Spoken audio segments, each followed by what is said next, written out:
And welcome to this episode of the Capitalized Life and Retirement Show. I'm your host, Matthew Johnson, president and owner of Johnson Wealth and Income Management, a retirement income source located in Clear Lake and Humboldt, Iowa, serving clients in northern Iowa and southern Minnesota. Well, how are you today? I hope you're doing well. Taking a little bit of time for yourself. And you know what? Thank you for taking time for your retirement.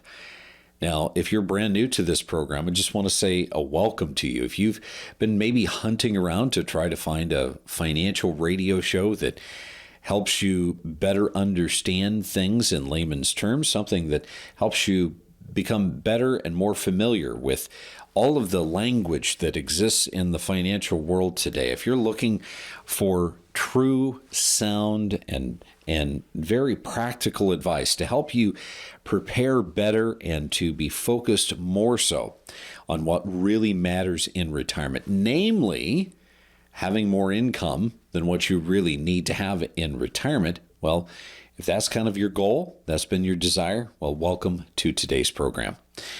If you want to, I encourage you to continue the exploration. I'm going to encourage you to go to our website, johnsonwim.com, where there's just a universe of information and educational tools. There's white papers, there's previous radio shows, there's even various different videos that we host on our YouTube channel. This is something that is here to help you become better educated on what really, really matters. Being the most prepared as possible for retirement. When we think about our working career, most of us will spend 90,000 hours working before we retire. So we want to make certain we've done the very best we can while we have the security of the paycheck. So then when we get to retirement, we can make that transition to the paycheck. I also encourage you to check out my book, The Capitalized Retirement, which is available at any of the major book resellers. Now, earlier in the program, I asked a question, what's the shape of the economy? And of course, you may have been thinking, and as most human minds would be thinking, well, I think the shape of the economy, I think it's in good shape. I think it's in bad shape. I think it's this or it's that. But no, what I was really asking was truly about the shape of the economy. If you've been paying attention for, we'll just say over the course of the last 6 to 8 months, it has become very, very frequent when we listen to economists, when we listen to various different financial shows, that there is this K-shaped economy that supposedly we're in. What does a K-shaped economy even mean? What does it mean to us? And is that different from a V-shaped economy? Is that different from a U-shaped economy? Why all the shapes? Well, the reality is that we're just trying to draw a visual. And one of the things that has been very prevalent over the course of the last 5 years, especially with long-term, long-viewing economists, is that as the economy and as the stock market continues to do what it does, it's creating a divergence. It's creating this tale of two economies, which is really in many respects making a very clear case for those of us that invest in the stock market what we need to be careful of. So what does this mean? Well, I want you to just imagine the up and down vertical line of a K, and then I want you to think about the two lines from the center of that K, one traveling at, say, a 45-degree angle up and to the right, and one traveling at a 45 to the right and down. And what this is representative of is really what has been showing up more and more frequently within the testing of the economy.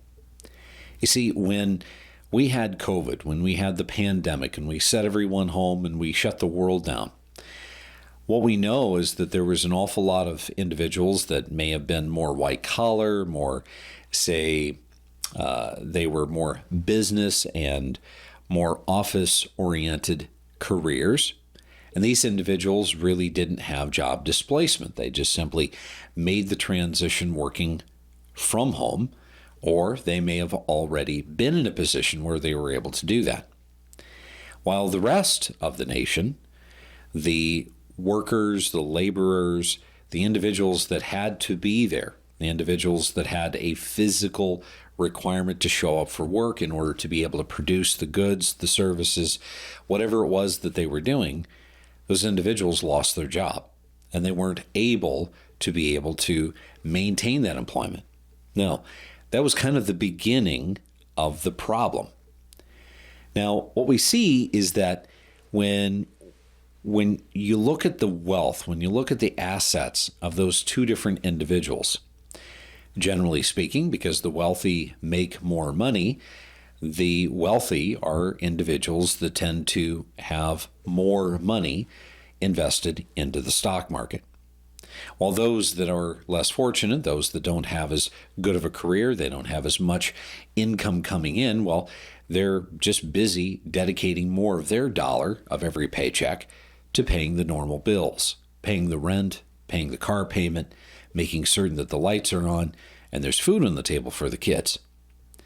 What this means, however, is that when you look at what has happened since 2000 to the stock market, when we look at the data from the Federal Reserve, what's mind-blowing is that the wealthiest 10% of Americans, catch this, own 87% of the stock market.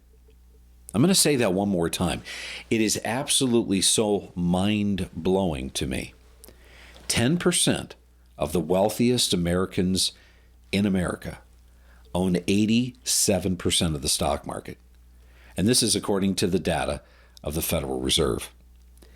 Now, here's the opposite end of that. The poorest in America the poorest 50% of Americans own 1.1% of the stock market. Do you see the divergence there? So the top 10% own 87% of the stock market, while the lowest, poorest 50% own only 1.1% of the stock market. So I guess that means that if you find yourself somewhere in the middle, that 40% owns roughly just under 12% of the stock market. Now, what does this have to do with the economy? What is the meaning behind all of this? Well, we've heard this from politicians time after time after time, that the rich get richer and the poor get poorer. And you know what? Most of the time it's very cliche. But in this case, it actually isn't.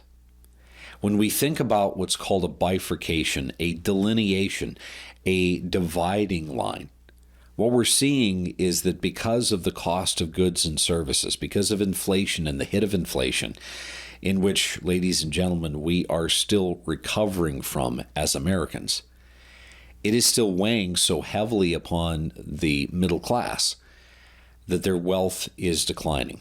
They're simply not getting ahead. Now, early on in 2022, we were able to see that the poorest and the low class was able to really advocate for higher wage increases because of housing and because of inflation in general.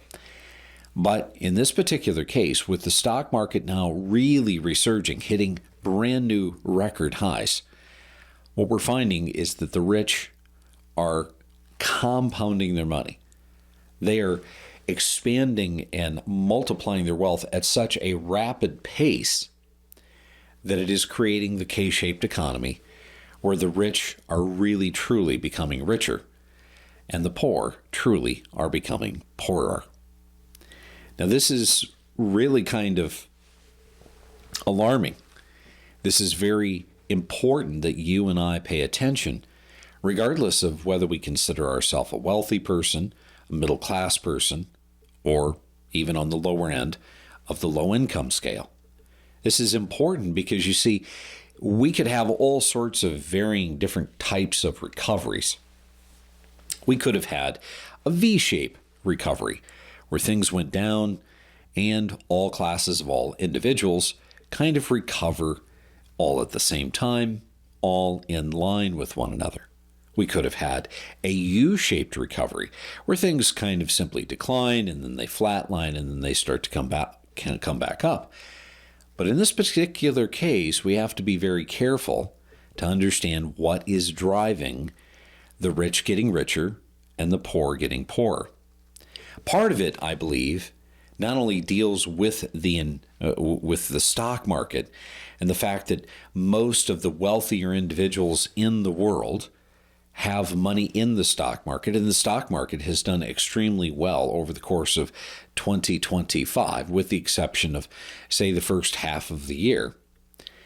But we have to be thinking about what has happened to real estate. You see, the low income individuals, they generally don't own real estate. They rent. They don't own the homes. They don't own the cars. They simply rent the real estate. And in this particular case, that's of particular importance, because if we really look at what has happened to real estate over the course of the last 5 years, we know one thing about real estate. It has absolutely soared. So with the value of real estate coming up so exponentially, not only has the investment portfolios of the wealthier individuals in our country swollen with bigger numbers, world record numbers, but now they also have the balance sheet of their real estate becoming worth more than it's ever been. And that gives them power. That gives them the ability of being able to buy more and sell more.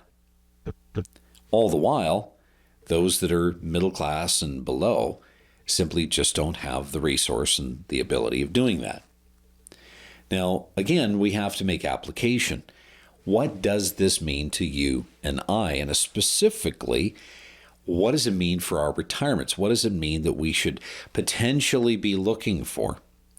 Well, we're coming up on our first break, and when we come back, we're going to discuss what is the ramifications of a K-shaped economy? What are the dangers of the K-shaped economy? And how am I supposed to be investing while watching this unfold before my very eyes? Sit tight, we'll be right back.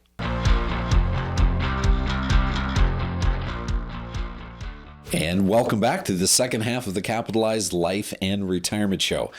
I'm your host, Matthew Johnson, president and owner of Johnson Wealth and Income Management, a retirement income source located in Clear Lake and Humboldt, Iowa, serving clients in northern Iowa and southern Minnesota. If you're just joining us, welcome to today's program. Today we're discussing the shape of the economy. Not so much if you believe it's in, good shape or bad shape, but rather the actual shape. Over the course of the last 6 to 8 months, it's becoming very, very prevalent, almost a bit of a buzzword with economists and those that are discussing the economy and the stock market to say that America's economy is a K-shaped economy. What does this even mean? Well, it's not so much the vertical line in the K that's so important as what they're trying to express is the two lines that are really delineating one another. You got this one line that's headed in the upper right direction at a 45, while you've got this other line that's headed downward at a 45 to the right. And what those two lines really represent is very important to you and I. You may not consider yourself to be one of the wealthiest. You may not consider yourself to be low income. You may consider yourself to be middle income.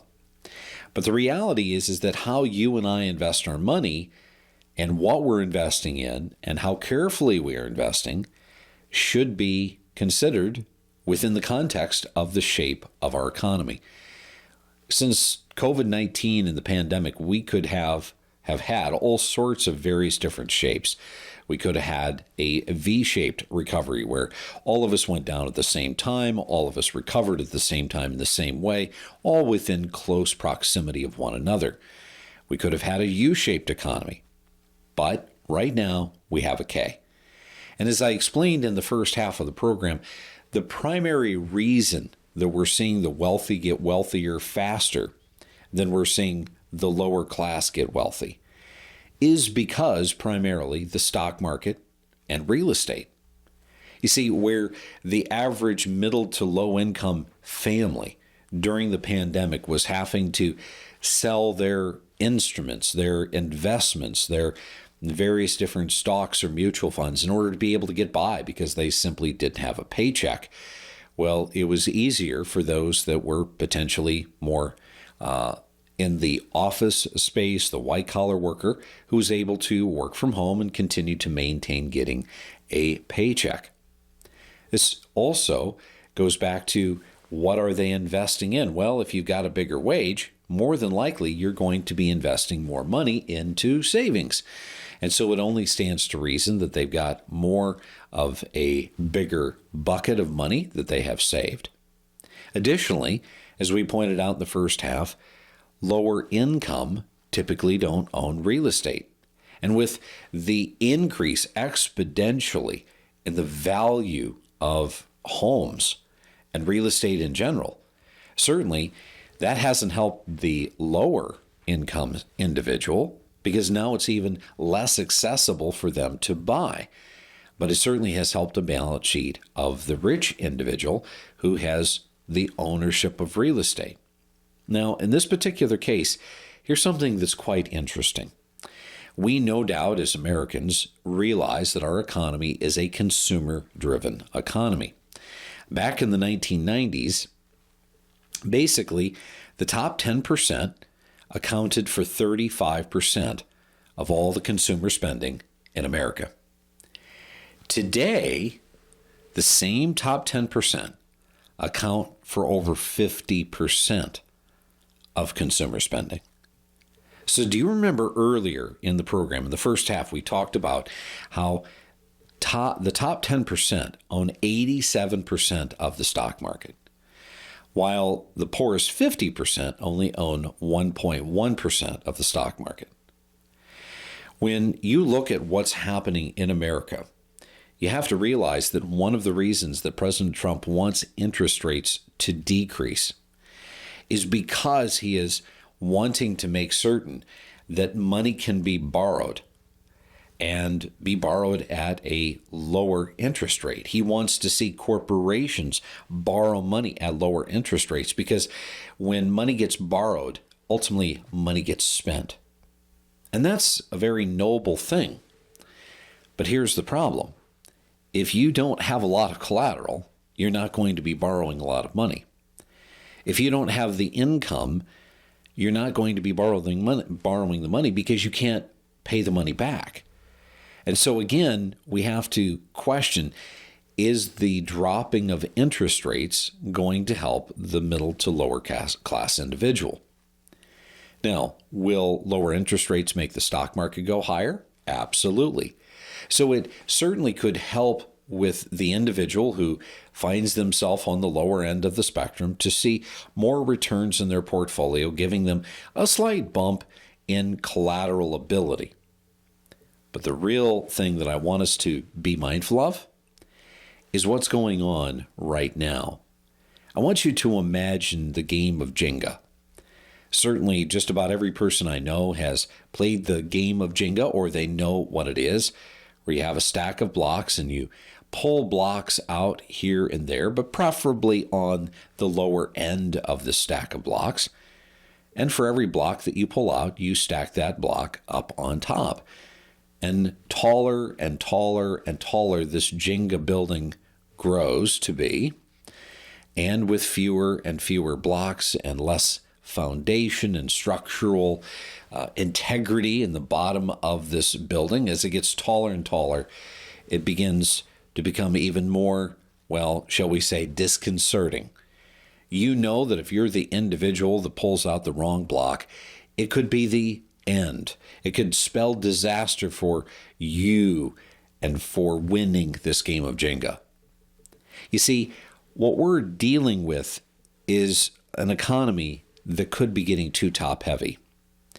In recent episodes, I have expressed to you the amount of sheer money that is being poured into artificial intelligence by these CEOs is mind-boggling. And investors, the rich, the middle class, the poor, at some point, they're going to require the CEOs and these corporations to show the return on all of that capital investment.